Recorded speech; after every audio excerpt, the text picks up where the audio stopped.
एहीपरि केबे आलू भर्ता आपण माने बनैछथि कि आलू भर्ता तो केते प्रकार केमिति आपण माने बनैथिबे तो चलंतु मो स्टाइल रे थरे आलू भर्ता बनातु तो देखिबे नियति भाबरे पसंद आसीबो। एठी बिना प्याज रसुन रे बनैबा आलू को प्रथमे भल भाबरे मो सिझेई नेछि सिझेई कि ताकू हाथ साइज रे हो बा चामच साइज रे हो जे कोन साइज रे हो आपण माने ताकू भल भाबरे ताकू पूरा चकटी नेबे। तापरे एपटे कड़ाई रे अल्प किछि तेल देई देबे। तेलटी भल भाबरे गरम हैला परे तापरे देई देबे पंच फुटण। तो देखंतु पंच फुटणटी भल भाबरे फुटी गला तापरे कौन करेंगे ये स्टेज रे आपण माने ऐड करेंगे भृषम पत्र। तो भृषम पत्र फ्लेवर टी तो आपण माने जानी थिबे निहाती भाबरे मते कहबा को पड़बनी। तो ये भृषम पत्र टी भल भाबरे माने फुटी गला परे ए स्टेज रे मु देई देली बड़ी माने बिरी बड़ी मु एठी देइची देखि पारुथिबे आपण माने बिरी रो माने बड़ी रो परिमाण आपण माने निजे कम बेसी करि परिबे। आलू को देखिकी आलू परिमाण अनुसार आपण माने करिवे।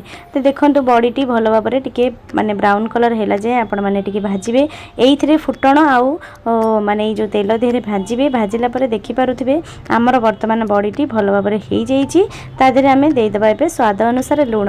तो एइ टाइप रो माने को माने करिसेंती आलू भर्ताटी तो निश्चित मते कमेंट सेक्शन रे जणांतु।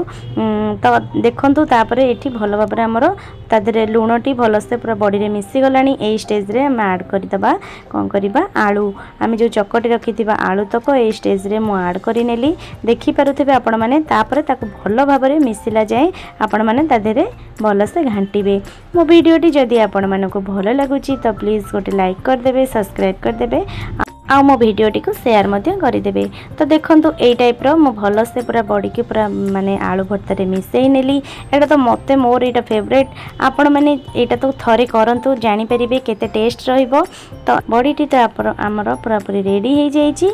एटा तो अति सहज एटा पूरा गोटे मिनिट रे बा 3 मिनिट रे आपण माने करि नेबे। तो एई टाइप रो थरे निश्चित ट्राई करंतु मो स्टाइल रे बॉडी माने आलू भर्ताटी रहुछि।